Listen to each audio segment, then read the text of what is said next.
안녕하셨습니까? 양경태 TV의 양경태입니다. 오늘 압승을 갖다가 황당한 정책 면허를 받은 걸로 착각하는 이 야당에 대해서 신랄한 비판의 사설이 하나 나왔습니다. 조선일보 사설입니다. 이 조선일보 사설자에 가면 이 총선 이후에 은행이라든가 원전 기업 주가가 급락을 했는데 이 총선에서 압승한 야권이 은행에 대해서 횡재세를 도입할 것이라는 전망이 은행주에 악재로 작용했기 때문이라는 겁니다. 횡재세는 과세 형평성 문제로 윤석열 정부가 반대해온 세목입니다. 민주당은 재생에너지 비율을 현재 10% 선에서 2035년까지 40%로 끌어올리겠다는 공약을 내놨는데 과거 탈원전 악몽을 떠올리게 합니다. 원전 관련 기업 주가를 끌어내리고 있습니다.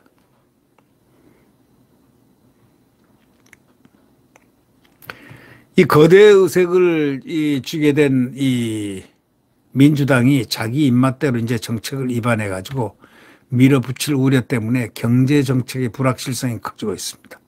연초에 윤석열 대통령이 발표한 금융투자소득세는 그 폐지는 없던 일이 될 전망입니다. 이제 대한민국 경제가 거꾸로질 것 같습니다. 이들은 일부러 거꾸로 틀립니다.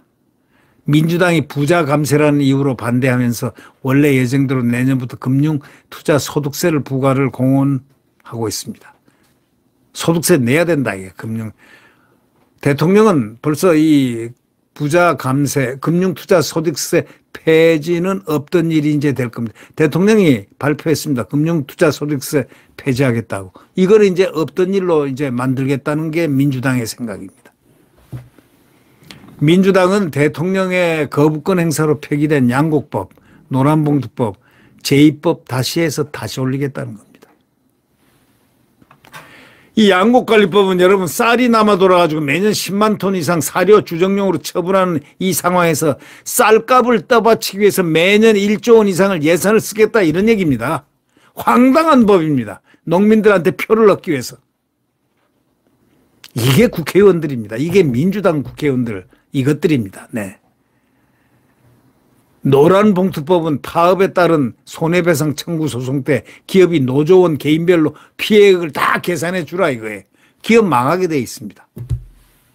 하청업체 직원이 원청인 대기업의 단체 교섭권을 줘가지고 하청이 원청을 갖다가 파업도 할 수 있게 돼 있으면 기업하지 말라는 얘기입니다. 이건 다시 말하자면 대한민국을 더욱더 가난에 빠뜨리라는 얘기입니다. 그리고 형식은 정부 누가 책임지지 않냐 이 얘기입니다. 근데 참 나쁜 사람들이죠. 이런 자들이 국정에 관여해서 무슨 국회의원이랍시고 당선자 이런 당선자들이 벌써 이런 꼴을 보이고 있으니까 이게 이 자들이 뭘 하겠습니까? 그리고 민주당 벌써 총선 공약으로 전 국민 1인당 25만 원씩 민생회복지원금 지급을 약속했습니다. 이게 이제 국가가 그대로 돈이 없는데도 불구하고 또 25만 원씩을 국고에서 내보내겠다는 겁니다. 민주당 정책위원회 의장은 추경을 통해서 신속하게 지급하겠다고 했습니다. 이제 지도는 아니니까 막 쓰고 보자. 베네수엘라로 지금 가고 싶은 모양입니다. 아르헨티나로 가고 싶은 모양입니다. 제가 화가 나가서 지금 진행을 하기가 아주 힘듭니다, 지금. 이걸 아까 읽어는 봤지만, 어떻게 이런, 그러면 결과적으로 13조 원이 필요한데, 적자 국채를 찍을 수밖에 없는 겁니다. 2020년 문재인 정부가 코로나 때 전 국민 재난지원금 100만 원을 뿌렸는데, 국책연구기관 분석 결과 30%만 소비에 활용되고 나머지는 저축 채무 상환에 쓰였다는 겁니다. 민주당은 총선 10대 공약 중에 첫째로 기본주택 100만 가구 조성을 제시한 바 있습니다. 가구당 조성 원가를 2억 원씩만 잡아도 200조 원이 드는데 이 돈을 무슨 수로 마련합니까? 자, 우리나라 헌법은 상권 분립 정신을 바탕으로 국회 입법 전행을 막기 위해서 정부에 예산권을 줬습니다. 대통령의 법안 거부권을 각각 줬습니다. 야당이 반윤 정세에 힘입어 가지고 총선에 압승했다고 황당한 정책을 밀어붙일 입법 폭주 면허장을 받았다고 착각하지 마! 지금 이 얘기를 하고 있습니다. 착각해서는 안 돼! 이 얘기를 사설자가 마지막에 붙이고 있습니다. 황당 정책을 밀어붙일 입법 폭주 면허장을 받았다고 민주당이나 조국 신당 착각해서는 안 된다 이런 얘기입니다. 상권 분립 정신을 바탕으로 국회 입법 전행을 막기 위해서 정부에 예산권을 주고 대통령의 법안 거부권을 줬다는 것. 이제 정부가 예산권 발동을 합니다. 안 할 수가 없죠. 네. 쟤들이 국회 예산을, 정부 예산을 주겠습니까? 안 주는 행동하면 예산권 발동할 수밖에 없는 거죠. 우리는 최악의 집단을 만난 겁니다. 민주당 이재명 집단과 조국 집단을 만난 겁니다. 그들이 국회의원이 됐습니다. 기가 막힙니다. 네. 네, 오늘 조선일보 사설이었습니다. 네, 구독 버튼과 엄지를 눌러주시면 감사하겠습니다.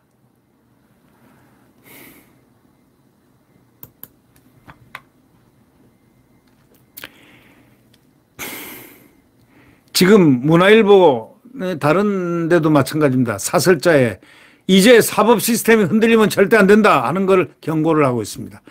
지금 야권이 발등에 불이 2조 재판인데 이재명하고 조국 재판인데 여기에 겁먹지 마라 이거에 소신껏 법과 원칙에 따라서 재판하라 이런 얘기입니다. 흔들려서는 절대 안 된다 하고 사법부 그 극좌파들이 혹시 그 속에 섞여 있을 수도 있지만 사법부 지금 수장은 아주 괜찮은 분이고 또 괜찮은 분들이 많이 지금 판사들이 과거에 김명수식의 사법부만은 아니다라는 사실을 우리는 알 수가 있습니다. 그런데도 사법부를 지금 위협하고 있지 않습니까? 아까 봤죠. 변호사란 자가 서대문에서 대장동 변호사가 사법부를 갖다가 손봐야 된다는 식으로 얘기를 하지 않습니까?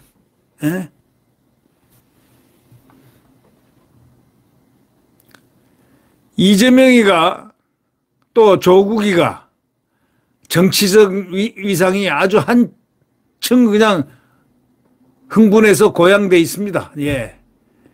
다음 대선 야권 주자로 신경전을 벌이는 조짐도 둘이 간에 있지만은 피선거권이 박탈될 수도 있는 바로 사법 리스크의 그 발등의 불입니다. 이 문화일보 사설자는 이렇게 얘기합니다.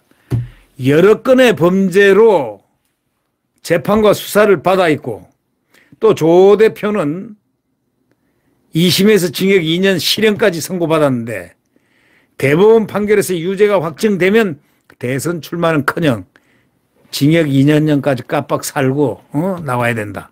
그리고 5년 동안 피선고권이 없다.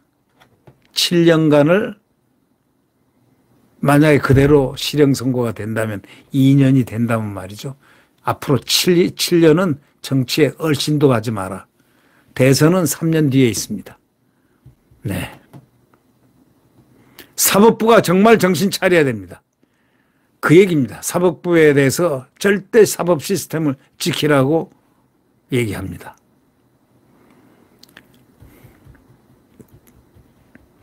그러니까 결국 이 자들은 다음 대선의 야권 주자니까 신경전을 벌이는 조짐도 보이지만 피선고권이 박탈될 수 있는 사법 리스크가 발등에 불입니다.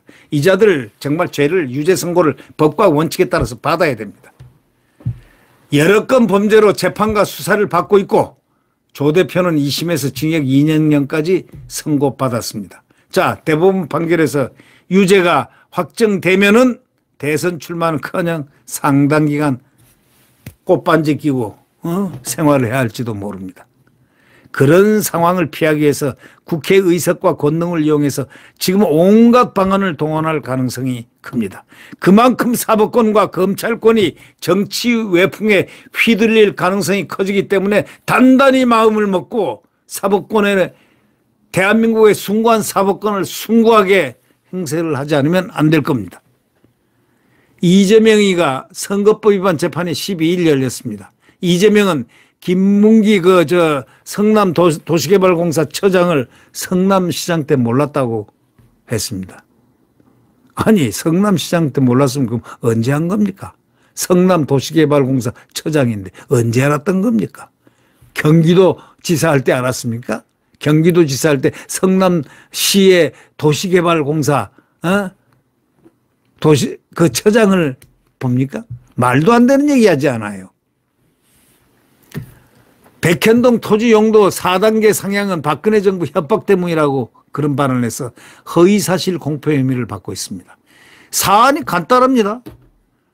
국토부 공무원, 성남시 공무원 다 부정했습니다. 이거 이재명이가 거짓말한다고 다 얘기했어요. 자기네들한테 절대 협박한 사람은 협박한 적 없고 받았다는 공무원들 여러 사람 다 조사했는데도 그런 적 없다가 된 겁니다. 근데 뭡니까 이게?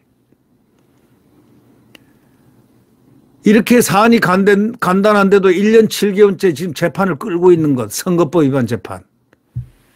16일에는 대장동 백현동 성남FC, 다음 달 13일에는 이제 13일 다음 달 5월 13일에는요. 위증교사 재판도 열립니다. 위증교사 사건도 증인은 물론 통화 녹취록 증거물 모조리 다 확보되어 있습니다. 오래 끌 이유가 없는데도 자꾸 지연되고 있습니다. 절대로 지연하면 안 됩니다. 선거 다음 날인 11일 조 대표는 조국이는 대검 앞에서 김건희 여사 수사 촉구로 시위를 벌였습니다. 공갈 치는 거죠 이게.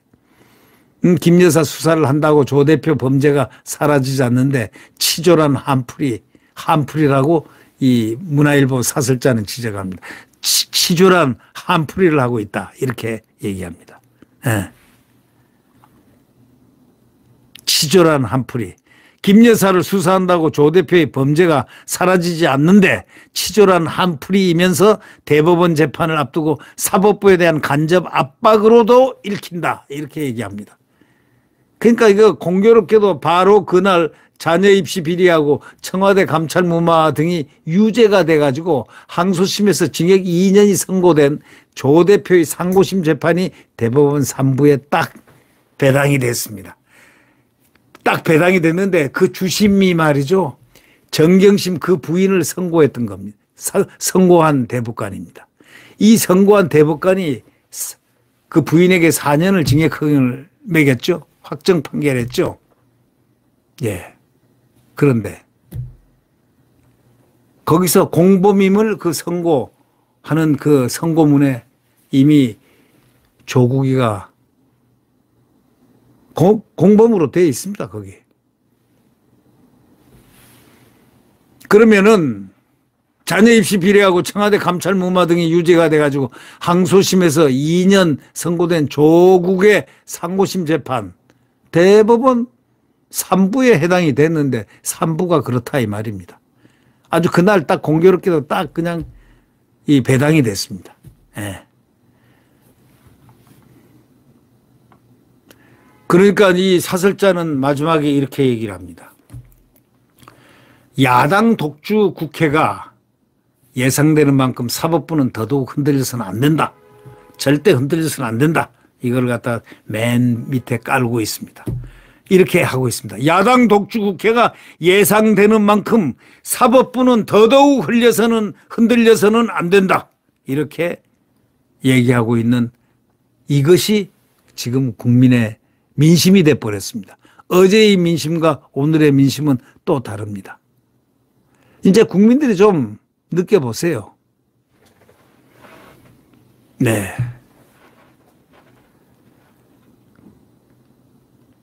국민들, 그들을 찍은 자들, 민주당을 찍은 자들, 그런 국민들, 비슷한 사람들이 아닐 겁니다.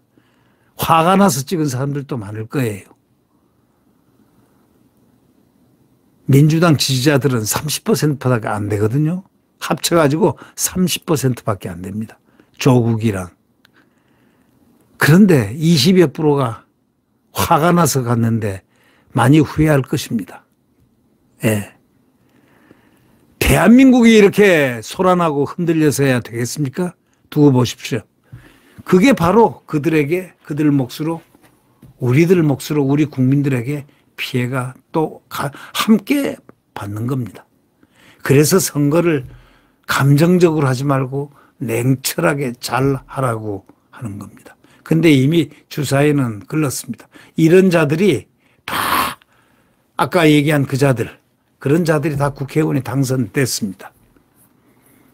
슬픈 한국이 또 한동안 그려지게 되겠지만, 그러나 대한민국에 국운이 있어가지고 어떠한 일이 또 대한민국을 살리는 일이 생길지도 모릅니다.